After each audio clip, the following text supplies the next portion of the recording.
Hello बच्चों, मैं देवेंद्र सिंह। आज हम लोग पढ़ने वाले हैं वर्ग 16 के तत्व यानी ऑक्सीजन परिवार के तत्व। तो जो हम लोग का ऑक्सीजन परिवार के जो तत्व है उसके बारे में हम लोग पढ़ेंगे। यह हमारा लेक्चर नंबर फर्स्ट है। इसको हम लोग देखेंगे कि जो इसका इलेक्ट्रॉनिक विन्यास है यानी ऑक्सीजन के परिवार के जो तत्व हैं उसको हम लोग देखेंगे, वह पी ब्लॉक में होंगे। उसके देखेंगे ऑक्सीजन, सल्फर, सेलेनियम, टेलुरियम और पोलेनियम। जिसका ऑक्सीजन का परमाणु क्रमांक 8 है, सल्फर का 16, सेलेनियम का 34, टेलुरियम का 52 और पोलेनियम का 84। याद करने के ट्रिक्स होते हैं ओल्ड स्टाइल से टेपो या ओस से टेपो या ओल्ड स्टाइल से टेपो, ये याद करने के तौर तरीके होते हैं। अब इसमें क्या करेंगे, सबसे पहले हेडिंग डालेंगे इलेक्ट्रॉनिक विन्यास। तो जब इलेक्ट्रॉनिक विन्यास बनाएंगे तो ये हम लोग का दूसरा आवर्त है, तीसरा है और चौथा, पांचवा और ये छठा आवर्त है। तो देख रहे हैं पहले आवर्त जो दूसरा आवर्त है इसमें देख रहे हैं 1s2, 2s2 और 2p4, 4 2 6 2 8 हो गया। तो और तीसरे आवर्त जो है उसका इलेक्ट्रॉनिक विन्यास 3s2, 3p4। चौथा वाला है 4s2, 4p4 एंड देख रहे हैं दूसरा वाला 2s2, 2p4 है, तीसरा वाला 3s2, 3p4 है और चौथा वाला 4s2, 4p4 है। तो पांचवा वाला हम लोग जान जाएंगे 5s2, 5p4 ही होगा। एग्जाम में आप लोग ऐसे मत करना, इस तरह से डैश डैश मत करना। और 84 पोलेनियम को होगा 6s2 और 6p4 हो जाएगा। तो इसमें देखने से पता चलता बाइक उसका जो इलेक्ट्रॉनिक विन्यास जो है सेम टू सेम पूरे एक ही जैसे हैं। सब जो इलेक्ट्रॉनिक विन्यास की जो संरचना एक जैसे हैं, इसलिए इन सबको पी ब्लॉक के वर्ग 16 में सबको एक साथ रख दिया गया है। क्योंकि उनके बाइक उसकी इलेक्ट्रॉनिक संरचना एक जैसे होने के कारण ये कुछ गुणों में अपनी समानता व्यक्त करते हैं। यदि इसको हम देख रहे हैं कि दूसरा है तो 2s2, 2p4, तीसरा तो 3s2, 3p4, चौथा तो 4s2, 4p4 है। तो इसी तरह से सभी में जाएंगे। जो आवर्त रह रहा है बाइक उसकी इलेक्ट्रॉनिक विन्यास की बाइक उसकी जो संरचना सेम टू सेम हो रही है। तो इसको हम लोग देख रहे हैं NS2 और NP4 प्राप्त हो रहे हैं। इसके बाइक उसकी इलेक्ट्रॉनिक विन्यास की संरचना देखेंगे NS2 और NP4 प्राप्त हुए हैं। अब इसकी देखेंगे परमाणु त्रिज्या। परमाणु त्रिज्या जो देखेंगे इसमें क्वेश्चन उठता है कि वर्ग 16 के तत्वों के बारे में उनकी स्थिति की विवेचना या ऑक्सीजन परिवार की स्थिति की विवेचना कीजिए। तो ये सब सारे कार्यक्रम किए जाते हैं। तो पहला हेडिंग डालते हैं हम लोग परमाणु त्रिज्या, एटॉमिक रेडियाई। तो हम लोग जानते हैं ऊपर से नीचे की ओर जा रहे थे, यानी वर्ग 15 के जो तत्व पढ़े थे नाइट्रोजन परिवार के तत्व, तो उसमें हम सारी चीज़ें बताए थे कि ऊपर से नीचे जाने पर परमाणु त्रिज्या का मान बढ़ता जाता है। क्योंकि ये हम लोग का ऊपर जो तत्व है, मान लीजिए ऑक्सीजन है, ये सल्फर है, तो इनों का आकार इतना बड़ा है, इतना बड़ा हो जाता है, इसके नीचे और बड़ा हो जाता है, इसके नीचे और बड़ा हो जाता है। एंड जैसे जैसे नीचे की ओर जा रहे हैं वैसे वैसे इनकी त्रिज्याएँ भी बढ़ती जा रही हैं। इसी कारण कह सकते हैं कि जो हम लोगों का ऊपर से नीचे जब जा रहे हैं ऑक्सीजन परिवार में तो उसका जो परमाणु त्रिज्या है ऊपर से नीचे जाने पर क्या होता है, बढ़ता है। और आयनन एंथैल्पी जो होती है इसकी, यानी गिब्स आयनन एंथैल्पी होता है, इसको थोड़ा सा शार्ट में पढ़ा रहे हैं। आयनन एंथैल्पी जो होती है उसका मान नीचे जाने पर घटती है। क्योंकि जो आयनन एंथैल्पी होती है किसी परमाणु में से एक इलेक्ट्रॉन डालने पर जो ऊर्जा निर्मुक्त होती है वही हम लोग का आयनन एंथैल्पी या इसको इलेक्ट्रॉन बंधुता के नाम से भी जानते हैं।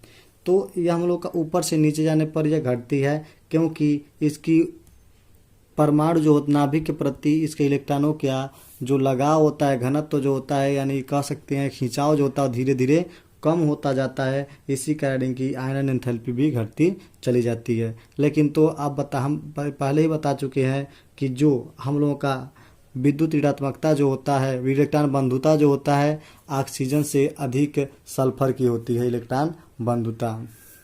तो ऊपर से नीचे जाने पर इलेक्ट्रॉन बंधुता भी क्या होता है, घटता चला जाता है। धात्विक और अधात्विक गुण भी घटती चली जाती हैं। यानी इसकी सारी चीज़ें पढ़ना हो तो हम लोग नाइट्रोजन परिवार के स्थान से हम लोग ले सकते हैं। उस वीडियो पिछले वाले वीडियो में जाकर से प्राप्त कर लेते हैं। अब इसका फिजिकल प्रॉपर्टी देख लेते हैं। इसका फिजिकल प्रॉपर्टी देखने से पहले मैं बता दे रहा हूँ कि जो हम लोग का वर्ग 15 के तत्व लेक्चर नंबर फर्स्ट में सारी कहानी सब बता चुके हैं, उसमें जाकर आप देख सकते हैं। तो इसका भौतिक गुण देख लीजिए, इसमें जो होता है ऑक्सीजन और जो सल्फर होते हैं, ऑक्सीजन और सल्फर ये दोनों के दोनों अधातु होते हैं। और जो सेलेनियम और टेलुरियम होते हैं ये हम लोग का अधातु उपधातु होता है और पोलोनियम हम लोग का धातु होता है।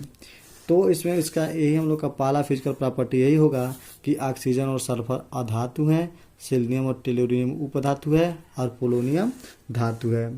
पोलोनियम जो होता है दूसरा लिख सकते हैं वो भौतिक गुण में फिजिकल प्रॉपर्टी में कि पोलोनियम रेडियो एक्टिव तत्व है, क्योंकि 84 के आगे के तत्वों को रेडियो एक्टिव तत्व कहते हैं जो अल्फा बीटा गामा किरणों का उत्सर्जन करते रहते हैं सब। अब देखिए ऊपर से नीचे जाने पर इनके गलनांक और क्वथनांक में भी वृद्धि होती जा रही है, क्योंकि धात्विक गुण बढ़ता जा रहा है तो इनमें गलनांक और क्वथनांक भी वृद्धि होती जाएगी। इसका ऑक्सीकरण अवस्था देखेंगे तो इसका ऑक्सीकरण अवस्था जो होता है +2 भी होता है, -2 भी होता है, +4 भी होता है, +6 भी होता है।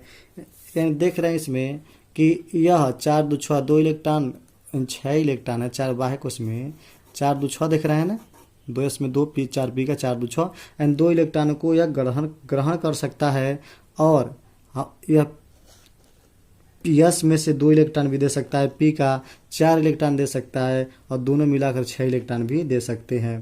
तो इन कह सकते हैं इसकी जो ऑक्सीकरण अवस्था जो होती है +2 भी होती है, -2 भी होता है, +4 भी होता है, जो हम लोग का ऑक्सीडेशन स्टेट होता है।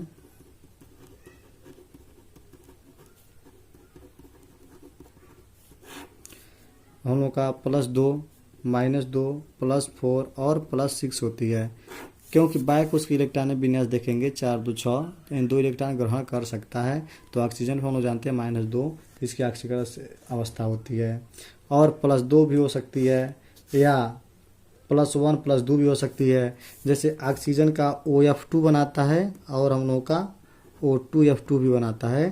तो यहाँ पर ऑक्सीजन की जो होता है +2 होता है और ये हम लोग का +1, क्योंकि ऑक्सीजन और फ्लोरीन में सबसे अधिक विद्युतीय फ्लोरीन होता है, जिससे ऑक्सीजन को यहाँ पर पॉजिटिव बना देता है और फ्लोरीन निगेटिव बन जाता है। और इसको छोड़ करके जो ऑक्सीजन होता है, ऑक्सीजन को छोड़कर जो सभी वर्ग में सभी तत्व हैं इसकी ऑक्सीकरण अवस्था +4 से +6 तक होती है, क्योंकि 4 इलेक्ट्रॉन भी दे सकता है और 6 इलेक्ट्रॉन भी दे सकता है। जैसे हम लोग का मान लीजिए पढ़े थे फर्स्ट ईयर में SF6 रेजोनेंस हाइब्रिडाइजेशन में SF6 भी पढ़े थे और SF4 भी बने थे, 4 भी पढ़े थे। तो यह हम लोग का यहाँ से भी +6 भी बना सकते हैं और +4 भी बना सकते हैं। यदि इसमें देखें हम लोग को हैलोजन की प्रतिक्रियाशीलता, हैलोजन के प्रति क्रियाशीलता, तो इसमें सबसे अधिक क्रियाशील जो होता है वह इसमें हैलोजन के प्रति क्रियाशीलता, तो इसमें सबसे अधिक क्रियाशील सल्फर होता है, तब सेलेनियम, तब टेलुरियम और तब पोलोनियम होता है। और हैलोजन जो होता है फ्लोरीन क्लोरीन ब्रोमीन आयोडीन होते हैं। और ऑक्सीजन के प्रति भी देखेंगे तो सल्फर भी हो सकता है, सेलेनियम हो जाएगा, टेलुरियम हो जाएगा और पोलोनियम हो जाएगा। और इसमें का जो अपचायक गुण होगा H2S बन सकता है और H2SE बन सकता है, यानी H2TE भी बन सकता है और H2PO भी बन सकता है। ये हम लोग का बढ़ते हुए क्रम में इसका अपचायक गुण प्रदर्शित कर सकते हैं। और यहीं से हम लोग देखेंगे कि अब डाई ऑक्सीजन भी इसमें पढ़ेंगे और उसमें और भी 8 चीज़ें पढ़ेंगे, ओजोन पढ़ेंगे, ऑक्साइड पढ़ेंगे, ये सारी चीज़ें इसमें हम लोग पढ़ते चले जाएंगे। सल्फर के अपरूप भी पढ़ेंगे, तो सारी चीज़ इसमें पढ़ाई जाएगी। और आज के लिए बस इतना ही, तब तक के लिए धन्यवाद। नेक्स्ट क्लास में हम लोग देखेंगे, नेक्स्ट वीडियो में ऑक्सीजन बनाने की भौतिक गुण विधि और रासायनिक गुण सारी चीज़ों को पढ़ाया जाएगा।